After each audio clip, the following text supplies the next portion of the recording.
T-minus 50 seconds.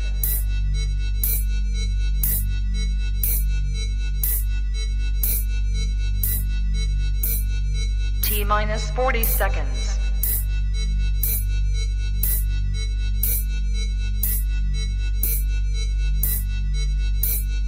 T-minus 30 seconds.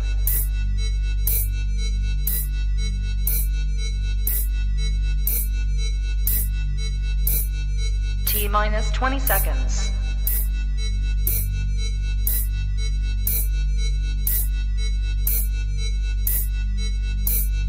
Ten, 9, 8, 7, 6, 5, 4, 3, 2, 1, 0. Own it, own it, own it, Kong. I own it. It did. Women's Wrestling Talk, the #1 women's wrestling show on the planet.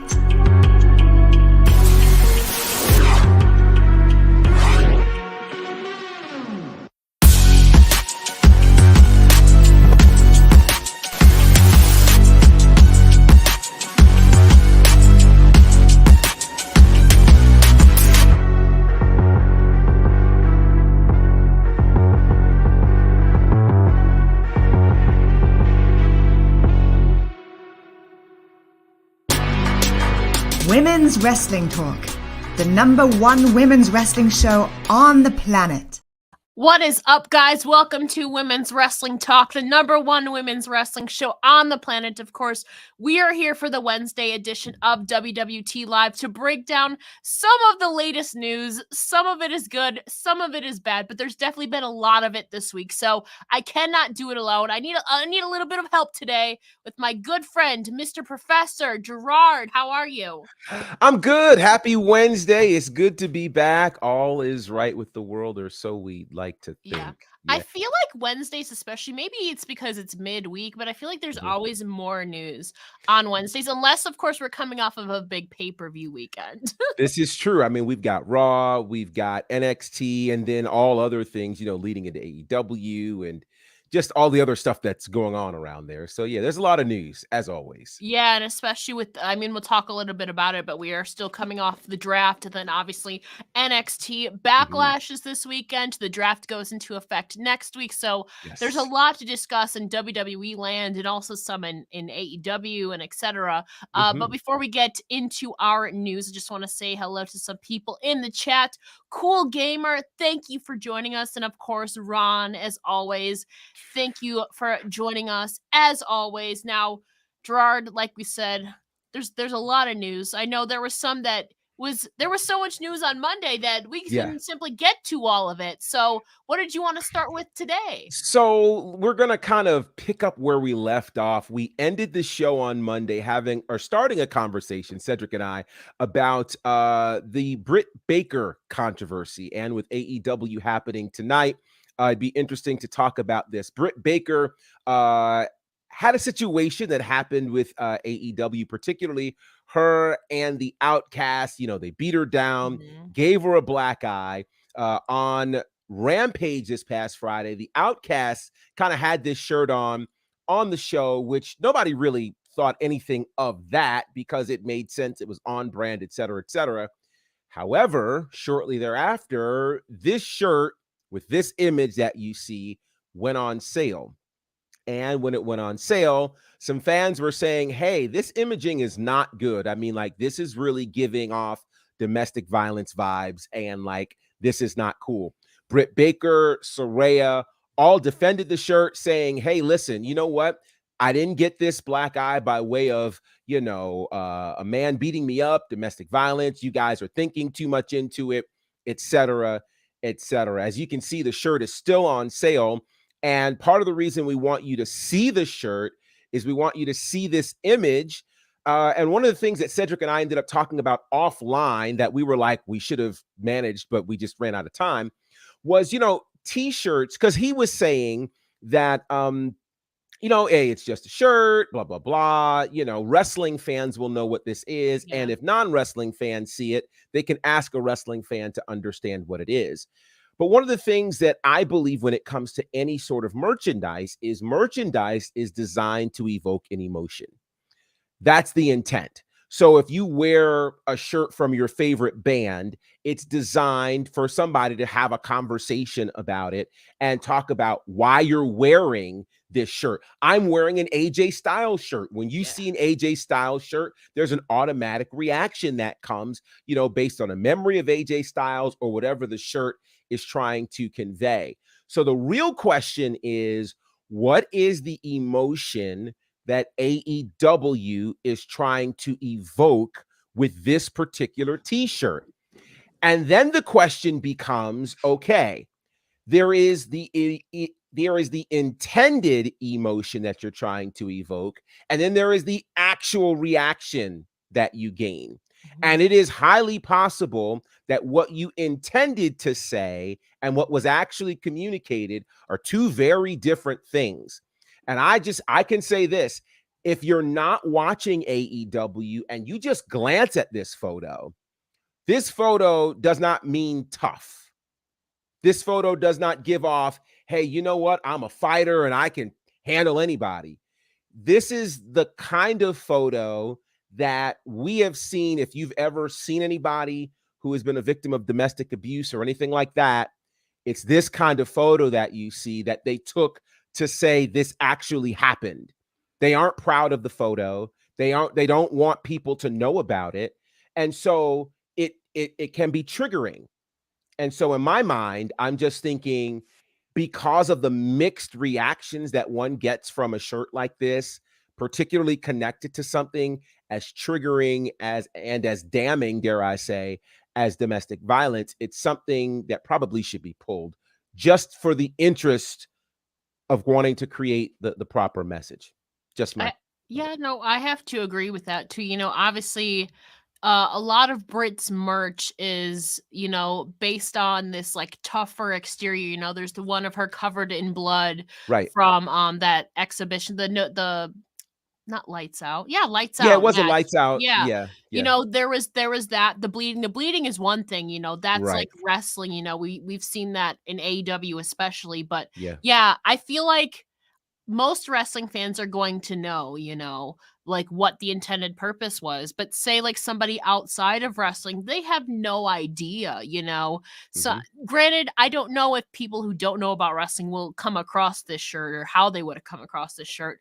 But there's always that looming possibility. And like, I can see it. I can see everybody's point and concern of where it could be construed as domestic violence. Because again, if you don't know the backstory, it definitely does, Right. And so for that reason too, it should be pulled. Like you said, I don't think it was their intended purpose. As Sure. like I said, Brit's past merch is very indicative of this. She's a tough warrior, a tough girl in the ring.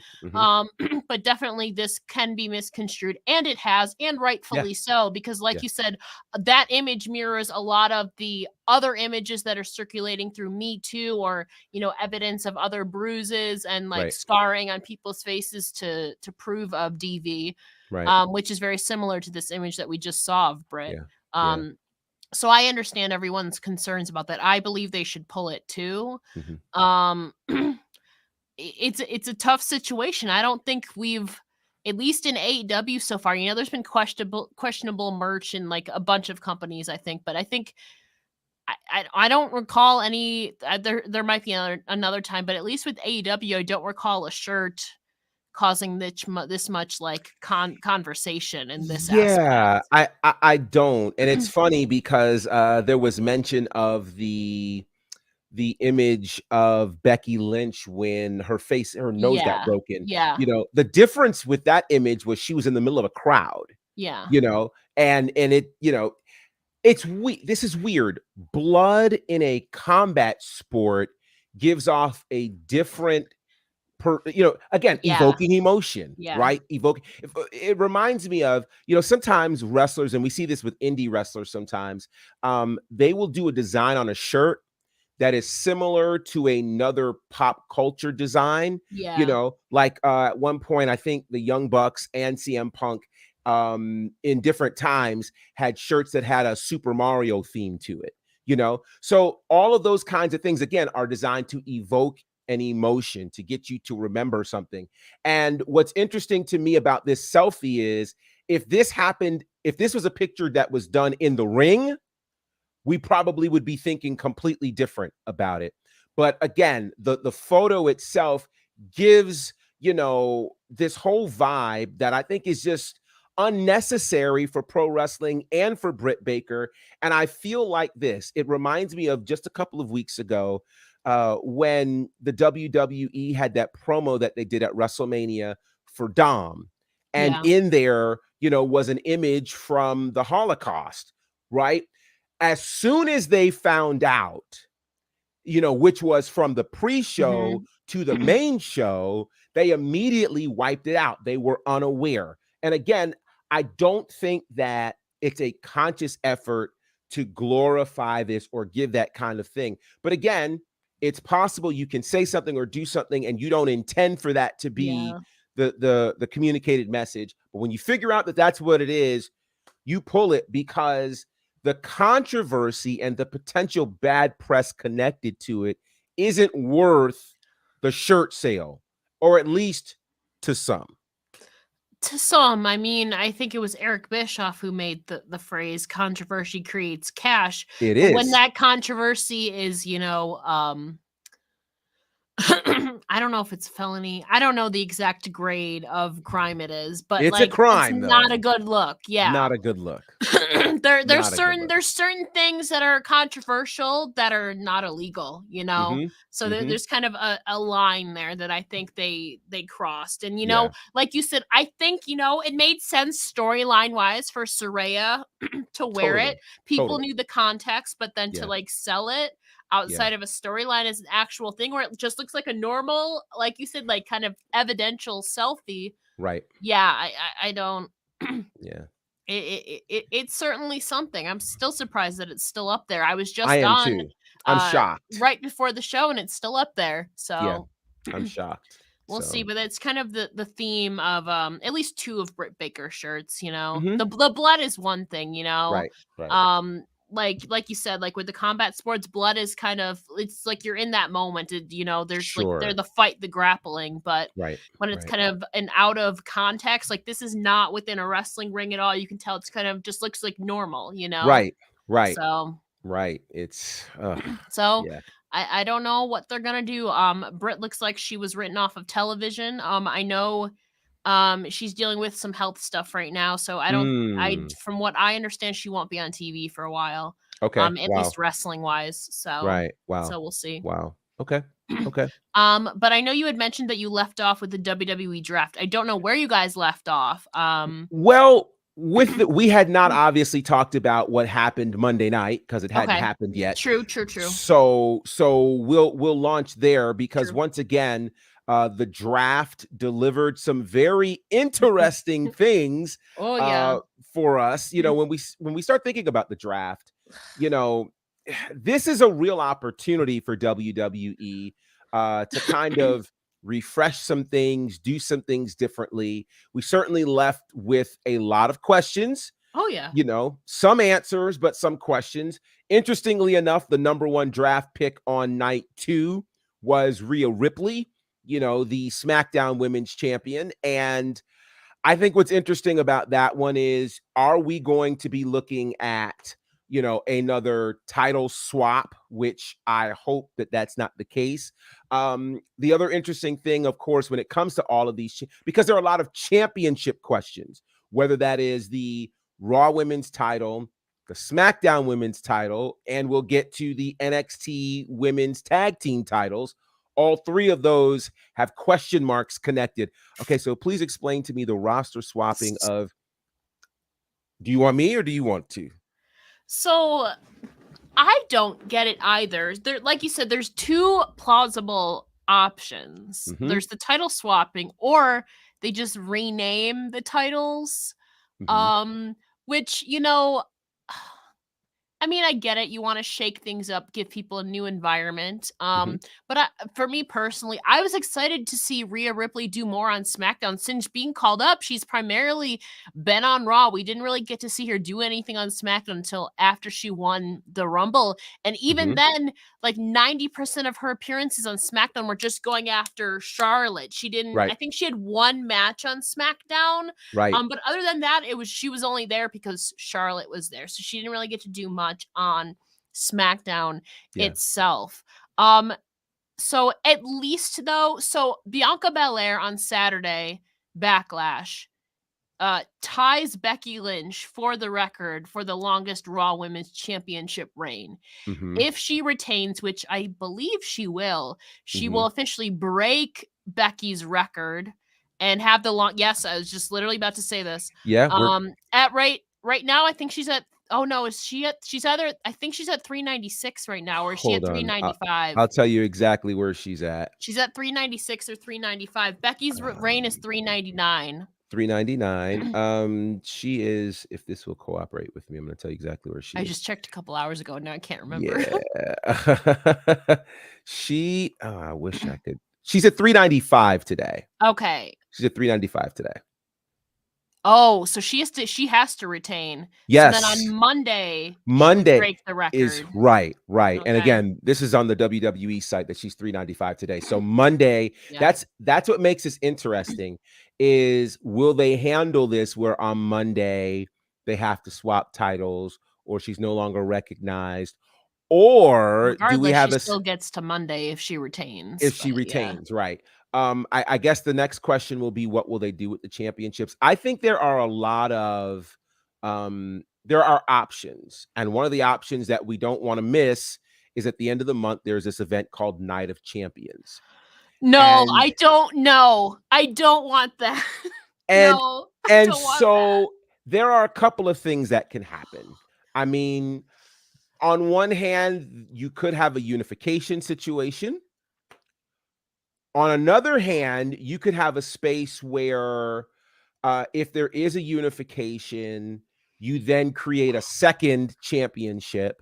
For me, here's what I think is problematic about all of this. Okay. It's really, really hard to consider a brand specific champion with the name of that TV show as a world champion. Right. So one of the things that I really think that they need to do is rename the Raw and SmackDown Yeah. championships to perhaps reflect the Women's World Championship, the Women's Universal Championship, or something along that line. So this way, if it swaps brands, the title lineage doesn't have to swap, you know? Yeah. Um, Yeah. That's and what it somebody else was saying. Like the WWE Women's World Heavyweight Champion, the right. WWE Women's Universal. It's such a long name though, dude. It My is, but the problem is a Raw champion is just specific to that TV show. It Yeah. is akin to the TBS championship or the TNT championship, True. which becomes specific to that network. So Mhm. perhaps changing the name of that will help. I don't know what they're going to do though. Like it's not clear. What seems a little clearer is the NXT tag team title situation where someone slipped up last night. Cause I remember hearing this. I think it was Alba Fire and Isla Dawn who slipped up and somehow said that, now they'll be defending on all three brands, which means that either the NXT women's titles can be done that way or at Night of Champions, you merge them into the world tag titles and you go back to the original intent of those women's tag titles, which was to defend on all three. I support that idea for the women's tag titles. I do too. Because so SmackDown right now, looking at this, the only other legitimate tag team besides Alba and Isla is Damage Control. Correct. If I'm thinking correctly. You are. Raw obviously has KC squared. Mhm. Which somebody told me today. That's brilliant. That is brilliant. And then obviously Liv and Raquel, Chelsea, and Mhm. Raw has 3 teams. Well, 4 because they've got Ronda and Shayna as well. That's right. That's Mhm. right. They're out. Yeah. So Raw has a little bit more. But I like the idea of merging them for all 3. Mhm. I will say NXT's had a pretty, I mean, granted, some of their teams have been thrown together, but they've had at least a consistent, they showcase their women's tag team titles on kind of Totally. a semi-regular basis as opposed to the main roster. I agree. So they could, I'm pro the idea of merging the tag titles.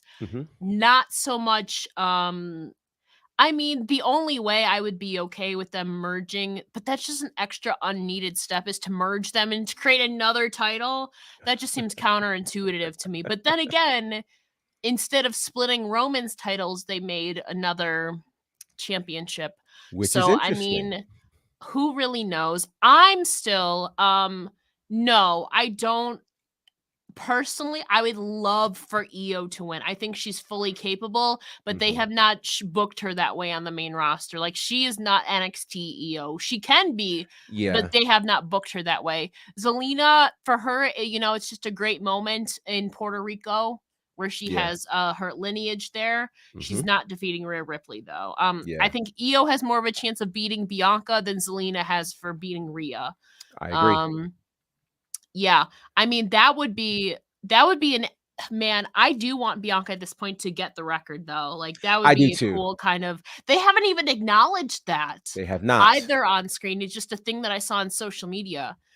So if Bianca defeats Io, she makes it to Monday with the record with 400 days. So, which she's deserving of. Oh, I yeah. mean, there's no ifs, ands, or buts about it. You know, they're for Io's sake, I would love to see Io win. Oh, yeah. For Bianca's sake, Yeah, I wanted Bianca to win. I get think that I close. think Io is fully capable. Just with how they've booked her, though, she is not booked to be a champion right now. But granted, that hasn't stopped them from booking people I didn't think. Not that she's not ready; she's fully ready. We know that. But in terms of her booking hasn't indicated that she's believable to be a champ yet. But then again, there's been people who have won championships that I didn't think were ready or could be champ right now, and then they were. You know what's also, I was gonna say, what's also interesting is both Io and Bianca are going to SmackDown. So there's a part of me that feels like this Bianca Io thing is going to be kind of used to plant seeds to get Io to break away from Damage Control. And it could result at some point in Io being the one to defeat Bianca. I think it could happen. It just may not happen this weekend. Yeah, I don't really know what's going to happen. One of my other gripes, though, with the draft, and somebody put it into perspective for me a little bit, but I also don't want that to happen, is why the heck Cody and Roman are on separate brands. And then somebody proposed, oh, it's to keep them away until they meet at Mania again next year. I don't want Roman to hold on to those titles another 11 months. I will literally go insane, Gerard. To that, I will say, number one, I totally think it is to keep them separate until they, you know, you have the Rumble where either Cody somehow wins the Rumble again or something, or he wins Money in the Bank and chooses to cash in, which that would be. So think about it. Oh Lord, what a crazy moment this could be. Roman Seth main event of Mania, and to screw Seth, Cody cashes in like Seth cashed in almost 10 years ago. Kind of crazy, but stranger things have happened. And to that end, maybe we should start booking you some therapy and getting you whatever you need so that you don't go insane. I'm gonna need it. Because Roman's gonna be the champion going into 40. Yeah. It's just going to happen one way or the other. So the thing is, though, is, you know, Cody's story was winning the WWE championship. Correct. Going into this tournament, I don't think it should be Cody winning this World Heavyweight Championship. It won't be. The only way he loses is if somebody turns heel and screws him, or maybe a Lesnar screws him. There's no way he loses this tournament cleanly. So somebody's got to screw him, or otherwise he's winning the thing. And I don't believe it should be him. It's not going to be him. It's not going to be him. Here's the thing. The new world championship automatically loses validity if the person that wins it is someone who could not beat Roman during this reign. It automatically loses validity. So that already tells me who your pick is. It's not Cody. No, I know. It would have to be Seth Rollins or a complete wild card that never had a shot against Roman Reigns. And let's just upset the apple cart and get the chatters talking right now. Could Omos be your next world champion? You know what's funny? You're the second person to say this today. Mm-hmm. Or no, actually, somebody predicted that Reigns' Night of Champions opponent would be Omos. No, I don't think it'll be Omos, but I do think Omos might find his way to the finals of this tournament. He's a free agent for one. And then I think to myself, think about the people that they've handed to Omos. First of all, with Omos being a free agent, he has the literal same situation right now as Brock Lesnar, which but is I think the only way he finds himself into this tournament is if he beats Seth Rollins at Backlash, which I don't think he will. No, I think he'll get in not as like a number one pick, but I think he'll get in the tournament somehow. You know, I think this. I think they've given Omos major top tier stars to fight in major events lately for a reason. They see something in him. Would they put him in a world title picture? Sure they would. Here's why. Because not even for him to, he may win it in May. It may be a setup to get him ready to win it later on. But what Omos has that no other WWE superstar currently has is he's 7'3". He's 400 pounds. He's athletic and he's an attraction. He may not, being athletic doesn't make you the best wrestler, right? But here's the thing, JD, though. Here's the thing. It's not, and Joseph says Vince loves, but it's not just Vince. Here's the thing about pro wrestling. Because I'm going to prove a point. I have some Homo sapien friends. There are Homo sapiens. I'm going to prove a point, though, because it's not just the tall person that becomes significant. It is, can this athlete, who we're calling a superstar, do something that your average person couldn't do?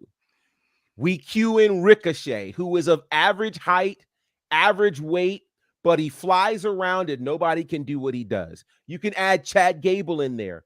Average size, average weight, but the guy's an Olympic wrestler who can pick up guys twice his size. You can go down the line of virtually every major WWE star and point out how they're like a superhero or how they are unusually gifted so that they're not average. Because this is why we don't like the idea of a Logan Paul in the sport, because Logan Paul makes it look like an average person can come in and do this. He just happens to be exceptionally gifted.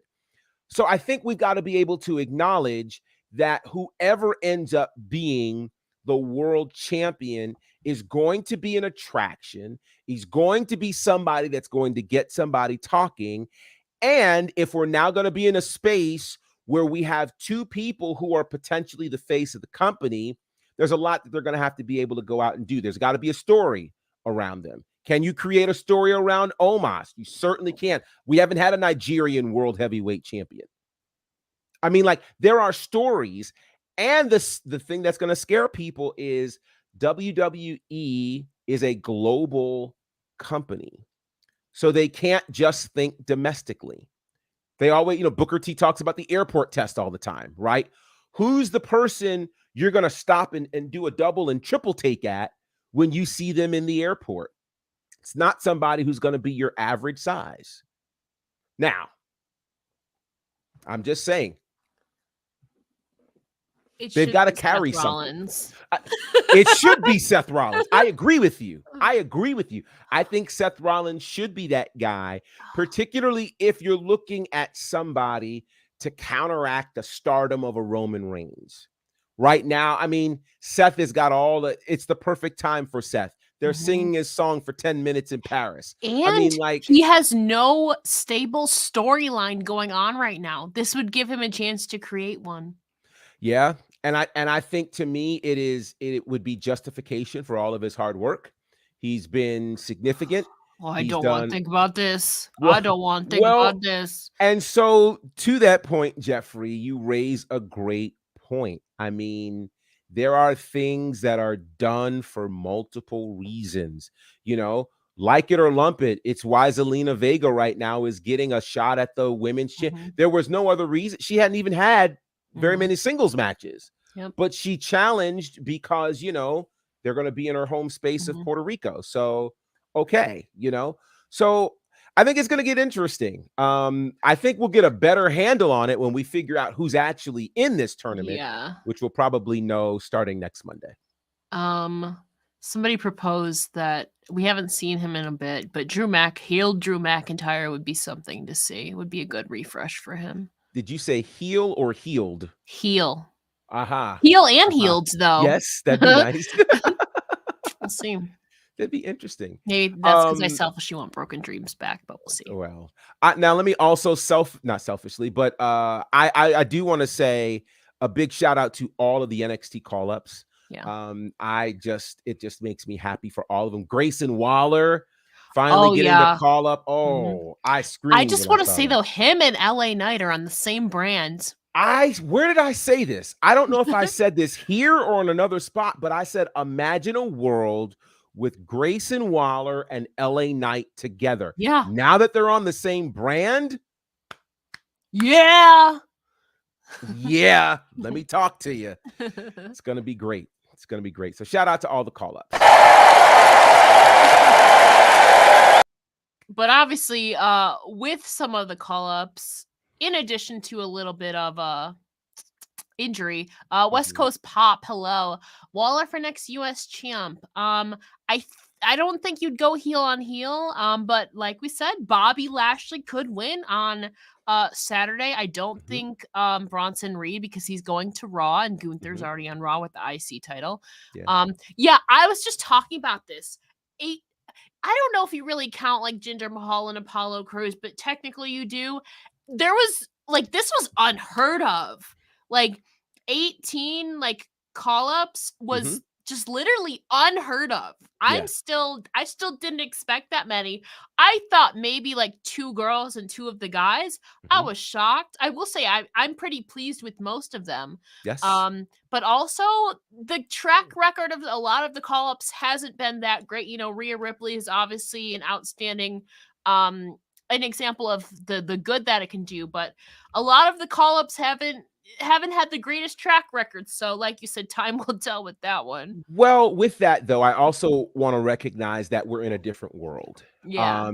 The different world is those call-ups before were going from a Triple H NXT to a Vince WWE. Now we have a Shawn Michaels NXT, which continued in the realm of Triple H, going to a Triple H WWE. So the pipeline, I think, is going to be better. And we have to remember that there have not been any NXT call-ups in almost 2 years. It was NXT 2.0. From there on, we've not had any. There were no NXT call-ups last year. Was Raquel 2 years ago already? Or was she last year? Raquel was last year. That might have. Who was the other one? Were there any others? Aaliyah. I mean, was Raquel 2 years? There's no way Raquel was already 2 years ago. No, she wasn't 2. No, I swear Raquel was last year after Mania. Because they won the NXT Women's Tag titles with Coda. Yeah, it was last year. So her and Coda won the Women's Tag Team titles. Then they dropped them 3 days later at NXT. And then she showed up on SmackDown that following Friday last year. Okay. So Raquel was last year. I believe Aaliyah was last year as well. I feel like Aaliyah was before that. She might have been like the draft before that 2021 Yeah. draft, but Raquel was definitely after Mania last year. There was one other Okay. NXT girl. Let's I see if I don't, can. but I know for a fact Raquel was last year. Let's see if we can find. There was this. somebody else, but I But can't think of who it was. It's Aaliyah was interesting. 2021. Yeah, Raquel was Yeah. definitely last year though. And that might have been it. Yeah. There were I mean, like it was. Yeah.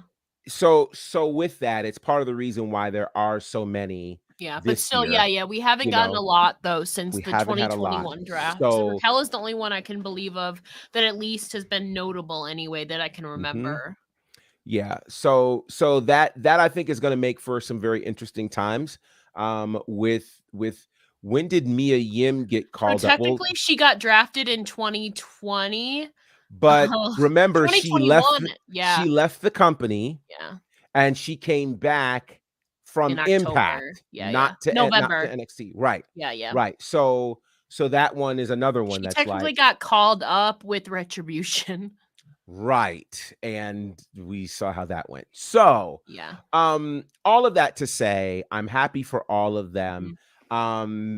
For those who feel like NXT got gutted, let's also remember there are a ton of folks PC, sitting in the PC. The You know, non-L too. right. NAL, If you watch Level Up, you will have seen some of them. So what this does is now it starts to move some people from the Level Up pipeline into NXT and move some of them from the PC into Level Up.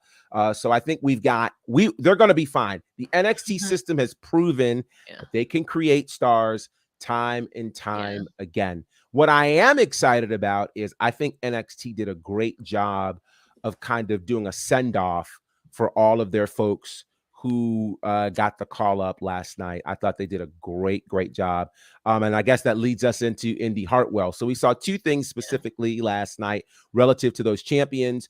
We saw the NXT women's tag titles on the line in a historic moment with a team technically from Raw and a team technically from SmackDown battling for it. Alba Fire and Isla Dawn retained. And then we got to find out the status of the NXT Women's Championship, where Indi Hartwell announced that she would be relinquishing the championship, which I feel bad. I feel bad because I wanted to see an Indi Hartwell reign. I really did. I think she deserved that. At the same time, the title should not prevent her from making that move to Raw. The move to Raw is more TV time. The move to Raw is more money. Like, she deserves that. So I hate that her reign was so short. And, so I don't know. Regardless, though, even if she wasn't drafted, she did reveal that she had a high ankle sprain, which normally keeps people out 4 to 6 weeks. Right. So regardless, that kind of puts it a little bit in limbo, because normally if somebody's out more than 30 days, they tend to have them relinquish it no matter what. Yeah, it depends. They've not been nearly as strict on that 30-day rule. Yeah. I mean, we know we wouldn't get an NXT interim women's champion, but we know, imagine. we know, but it would have been interesting to see how that would have gone. But but with that said, the way they wrapped things up, having Dexter Lumis kind of walk her out was just brilliant. I thought it was great. I loved that. I loved the JD McDonough match. An amazing match against Dragon Lee. And I think he's going to do very, very well in Raw. I think both Raw and SmackDown are going to be much better shows. Yeah. Especially in the last month, Joseph. And again, the Roxanne story, I feel like blurs a little bit of reality. We can't really tell what's reality and what's storyline, but that was so weirdly put together, but that I can't not believe that there was some truth to it. Sure.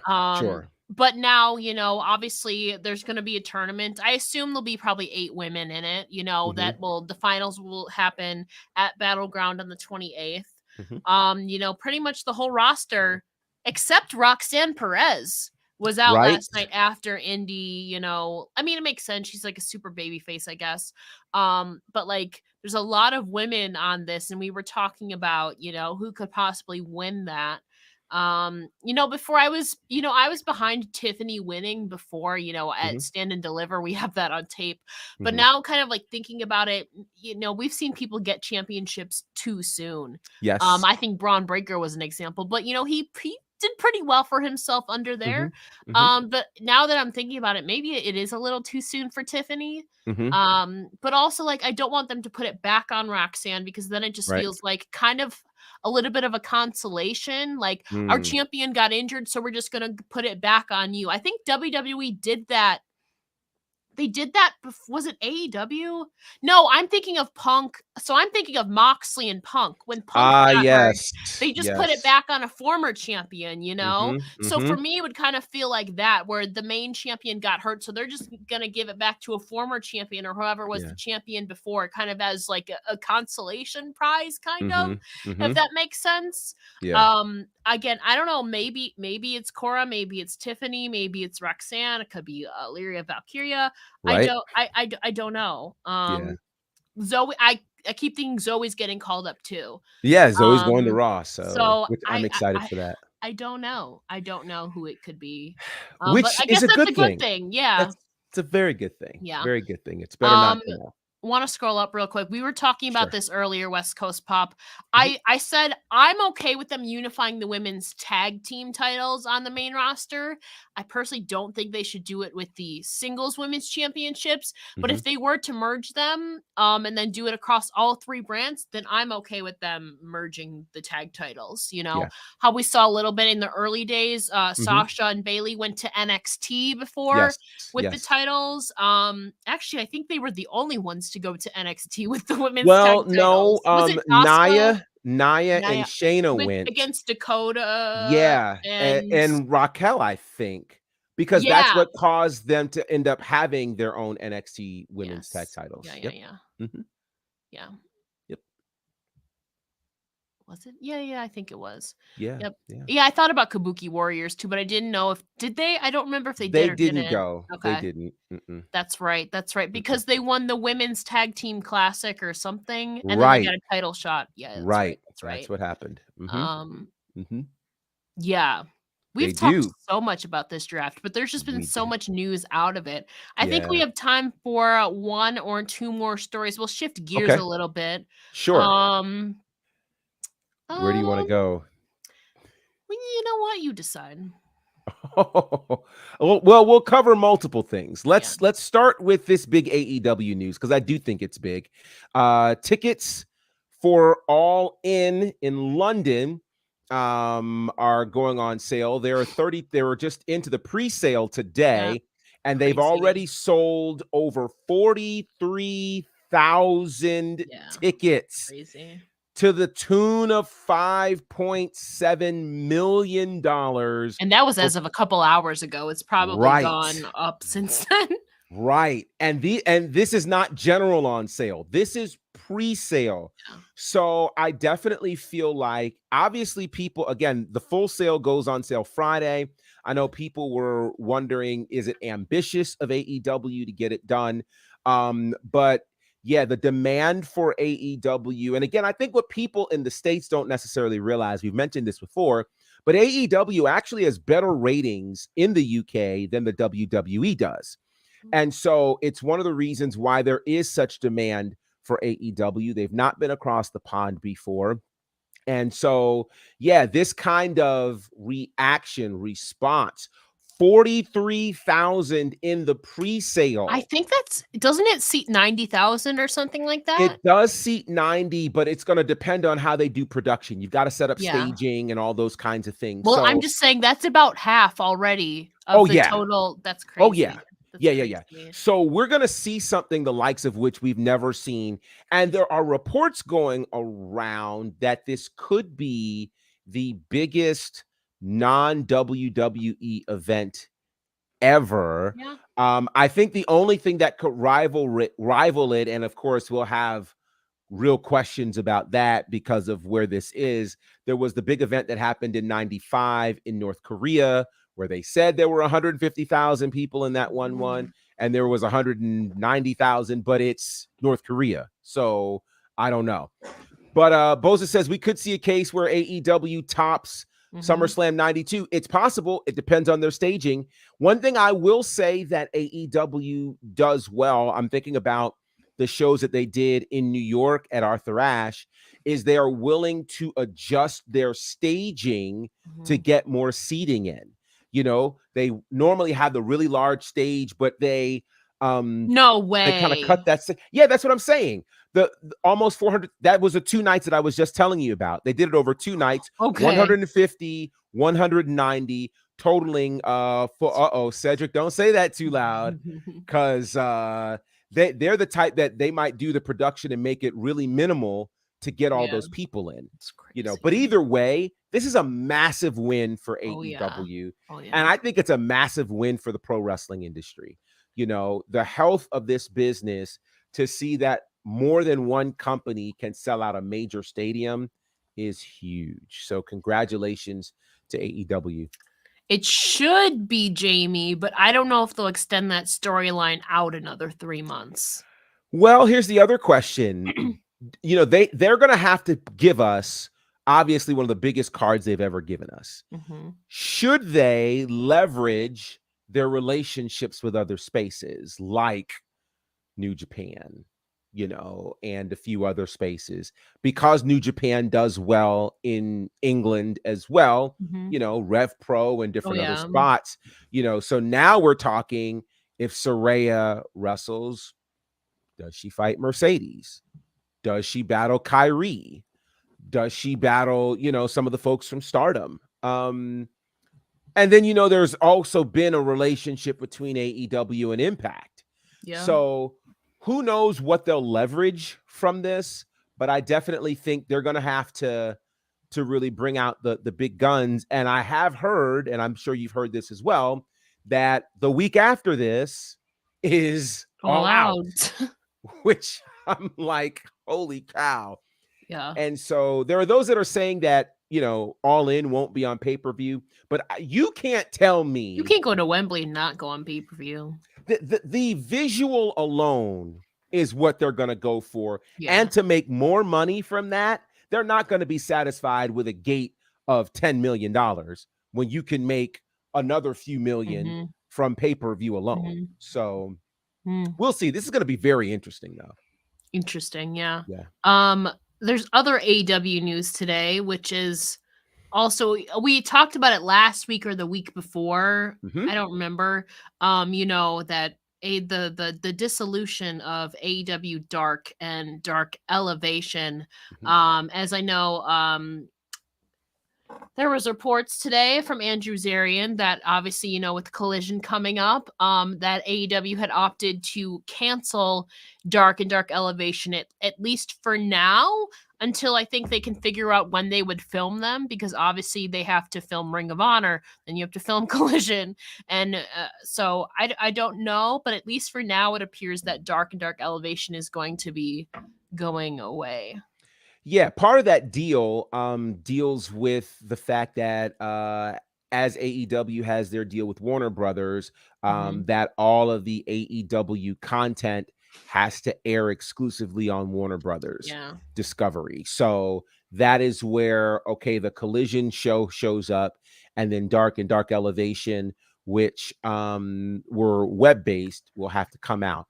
Now, the word is that you know, this does not impact Ring of Honor as of yet, to which I understand, because Ring of Honor does not have a deal with Warner Brothers. You know, AEW does. And they're still kind of getting themselves back off of the ground. Right. And they're airing on their own, you know, their own setup as well. So there's that. So I think this, and this is so there's a couple of thoughts. Number one, Dark and Dark Elevation served a great purpose for independent wrestlers, especially during the pandemic. There are a number of wrestlers who have made their way onto AEW and Ring of Honor television that would never have gotten that opportunity had it not been for Dark and Dark Elevation. And so I definitely understand why there are people who are sad about these shows going away, because they served a great purpose for the independent wrestler. They were not necessarily built for storylines and things of that nature, So for a wrestling fan might go, but for the independent wrestler, there are a lot of folks who can now put on their resume that they performed on AEW. And there's video proof of that, So I understand the thought process behind it. Now, the flip side is, as TK always says, that TV money hits different. And so the money that you're able to make as a wrestling company and as wrestlers is different on TV than it is merely on the web. So it's kind of a thing that was a no-brainer for AEW. The question now will be, what are we going to get with this Collision show? Will they split these rosters? Will this show be live, et cetera, et cetera, et cetera? From the reports that I've heard, the one at least on July 8th will be live. Which CM Punk should be there. I don't know that. Again, that's on a Saturday. That's the only one I know of right now that it was reported to be live. The rest, I have zero idea. But I'm sure, Double or Nothing's coming up. If you're going to start saddling up and start doing some of these Saturday shows starting in June, you need to get some promotional material behind that. Agreed. We'll see. We will but see. Before we move on, we were talking about AEW, Ring of Honor. This is kind of an all-encompassing show. It is. But it's more the news side. We talk about some of the content as we talked about the draft. But tonight is AEW Dynamite, and you might want to get your Dynamite fix, or maybe you love Raw, maybe you love SmackDown. We got you covered for pretty much everything, Gerard. And so, we have a if I can find it here, we have a little commercial showing you guys a little bit more info about all the other programming we have here on Women's Wrestling Talk. Hey peeps, TK Trinidad here, boss lady of Women's Wrestling Talk. And I want to say thank you so much for watching, because you've got millions of options. Plus, you don't have to worry about sharing your password to check us out. But while you're here, hopefully we have so many more shows to watch, like Turnbuckle Glam, Raw post-show, WoW post-show, AEW Dynamite post-show, Women's Wrestling Army post-show, NXT post-show, Impact Wrestling post-show, AEW Rampage and SmackDown Live post-show, On the Scroll, ROH post-show, WWT Live, plus all of our interviews with the hottest women's wrestlers in the game. Make sure that you like, comment, and subscribe. Check out our website at www.talkpod.com and follow us on all social media platforms at www.talkpod, and make sure to spread the word. That means send this to the group chat. Yes, even the person with the green bubble. Thanks again so much for watching Women's Wrestling Talk, the #1 women's wrestling show on the planet. Ciao for now.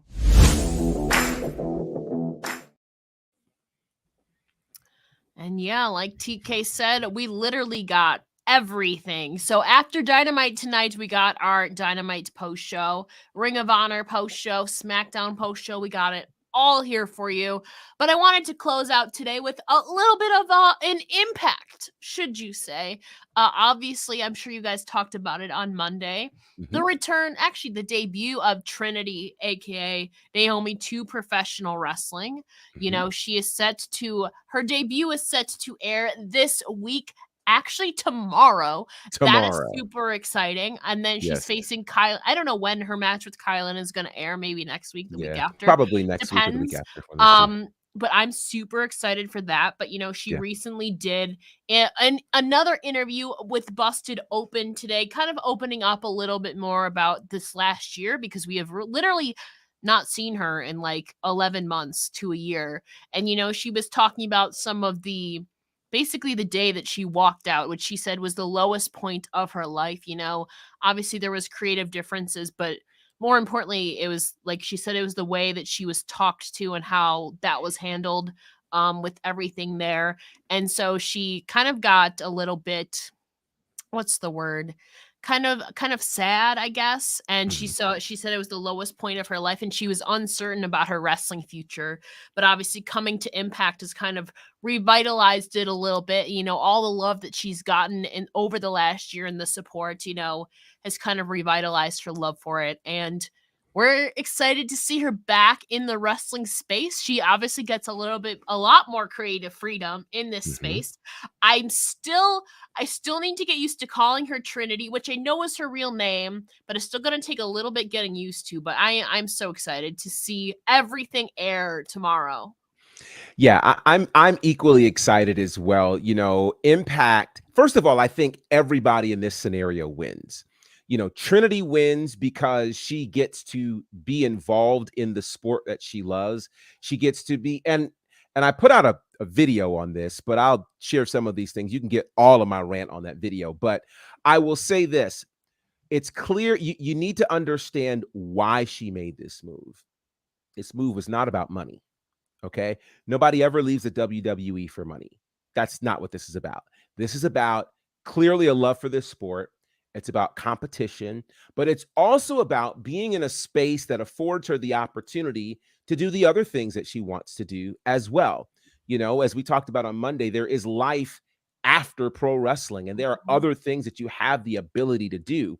And so for her, I'm really, really glad that she has found the scenario where she can be involved in wrestling, have new opponents, creative freedom, be treated as a star.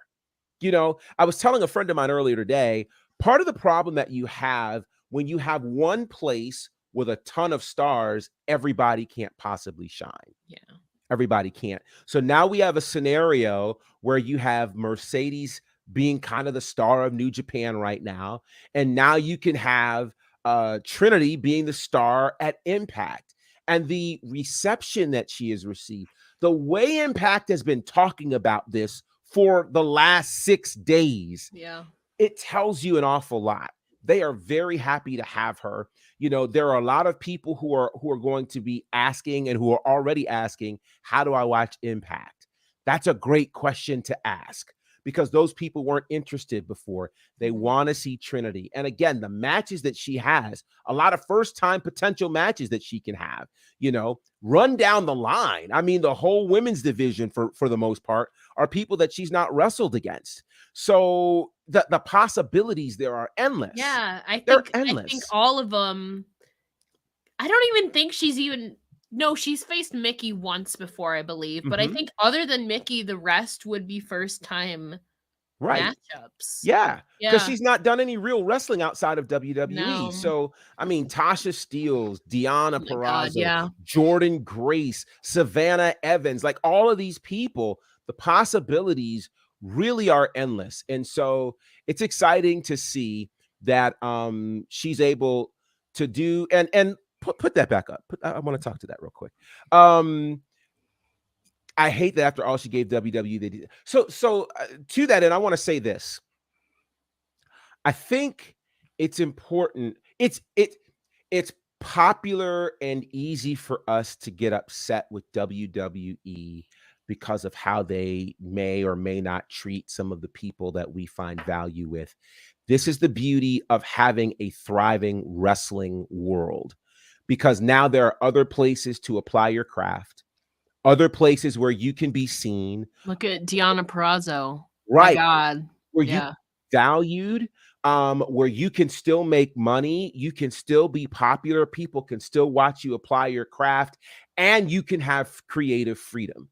So, as much as we may not like the way that, Mercedes and Trinity ended up leaving or how they felt or what forced them to leave, they are able to thrive and accomplish things now that they weren't able to accomplish in a space of WWE. So sometimes these things are blessings in disguise.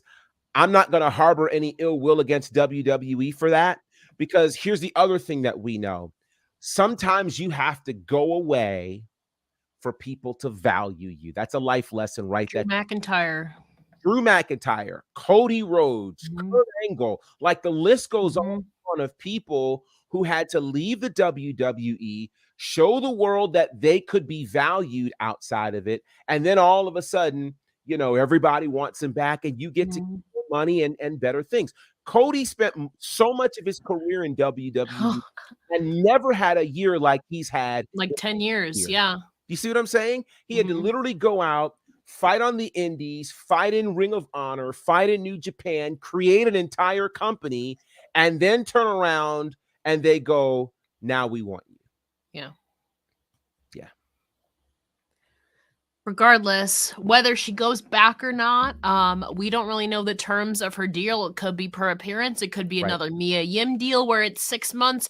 I think at least probably 6 months we'll be getting Trinity in Impact at the very least. At least for a little bit. Yeah. Regardless, I'm gonna enjoy it, enjoy the ride. Again, it's new territory for her. We have not seen her outside of WWE ever. Yeah. So it's gonna see. Yeah, she said it was a blessing in disguise. She said that she was feeling stagnant and not happy. So of course, had to have been heartbreaking at first to leave, but obviously now looking back on it, she's super excited for the chapter in front of her. And so we'll see. It's just Trinity now. Still gonna take me. I still keep wanting to say Naomi, even though Trinity's her real name. But I'm excited. That'll be airing tomorrow. I'm sure you guys will talk about it here on Friday. Which kind of leads us. That's about all that we got here for today for our Wednesday show. Before we get out of here, Gerard, let the people know where they can find you. You can find me everywhere at Bonnerfied across all of the socials. You can check out my commentary with Southern Honor Wrestling on IWTV. We just dropped a brand new show. SHW 49 just dropped today. So you can check it out. A lot of great things on there. Also, Battle Slam, our newest show, will be hitting Fight TV very soon. But you can check out our entire catalog there. And then my work with the Nightmare Factory, Cody Rhodes, that whole crew. Check that out on the Nightmare Factory YouTube page, and then across all these podcasts that I'm on and all that jazz. Of course, you can check me out here every Monday, Wednesday, and Friday. And you can follow me at It's Ella J on Twitter, like it says right over there. If you go to the link in my bio, you can find all my links to all my projects, podcasts, wrestling, news, all of that fun stuff. Thank you, Joseph, for joining us as always. Appreciate you. Like Gerard said, we will be back on Friday for some more news. I'm sure, Dynamite is shaking out tonight. Impact is tomorrow. I'm sure they're going to see a little bit of a spike in viewership. I'm sure. So I'm sure that we'll talk about that. In the meantime, enjoy. Dynamite is now in less than an hour. Tune into the Dynamite post show here too on Women's Wrestling Talk. Until Friday, we'll see you guys later. Women's Wrestling Talk, the #1 women's wrestling show on the planet.